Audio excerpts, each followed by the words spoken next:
ಪಶ್ಚಿಮ ಶಿಕ್ಷಕರ ಕ್ಷೇತ್ರದ ಚುನಾವಣೆ, ಪೊಲೀಸರ ಬಿಗಿ ಭದ್ರತೆಯ ನಡುವೆ ಮತದಾನ ಆರಂಭ. ಪಶ್ಚಿಮ ಶಿಕ್ಷಕರ ಮತಕ್ಷೇತ್ರದ ಚುನಾವಣೆ ಹಿನ್ನೆಲೆಯಲ್ಲಿ ದಾಂಡೇಲಿ ನಗರಸಭೆ ಮತದಾನ ಕೇಂದ್ರದಲ್ಲಿ ಪೊಲೀಸರ ಬಿಗಿ ಭದ್ರತೆಯ ನಡುವೆ ಮತದಾನ ಆರಂಭಗೊಂಡಿದೆ. ದಾಂಡೇಲಿ ನಗರ ವ್ಯಾಪ್ತಿಯಲ್ಲಿ ಒಟ್ಟು 190 ಶಿಕ್ಷಕ ಮತದಾರರಿದ್ದಾರೆ. ಒಟ್ಟು 8 ಅಭ್ಯರ್ಥಿಗಳು ಚುನಾವಣಾ ಕಣದಲ್ಲಿದ್ದು ತಮ್ಮ ಅದೃಷ್ಟ ಪರೀಕ್ಷೆಗೆ ಮುಂದಾಗಿದ್ದಾರೆ.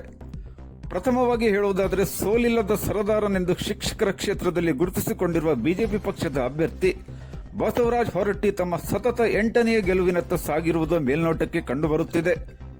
ಎರಡನೆಯದಾಗಿ ಕಾಂಗ್ರೆಸ್ ಪಕ್ಷದ ಅಭ್ಯರ್ಥಿ ಬಸವರಾಜ್ ಗುರಿಕಾರ್ ಅವರು ಚುನಾವಣಾ ಕಣದಲ್ಲಿದ್ದು ತಮ್ಮ ಗೆಲುವಿಗೆ ಸಾಧ್ಯವಾದಷ್ಟು ಪ್ರಯತ್ನ ಪಟ್ಟಿದ್ದಾರೆ. ಹಾಗೆಯೇ ಮೂರನೆಯದಾಗಿ ಜಾತ್ಯತೀತ ಜನತಾದಳ ಪಕ್ಷದಿಂದ ಶ್ರೀಶೈಲ್ ಗುಡಿದಿನ್ನಿ ಅಭ್ಯರ್ಥಿಯಾಗಿ ಚುನಾವಣಾ ಕಣದಲ್ಲಿದ್ದಾರೆ. ಜೊತೆಗೆ ಆಮ್ ಆದ್ಮಿ ಪಕ್ಷದಿಂದ ವೆಂಕನಗೌಡ ಗೋವಿಂದ ಗೌಡರ್ ಸ್ಪರ್ಧಾ ಕಣದಲ್ಲಿದ್ದಾರೆ.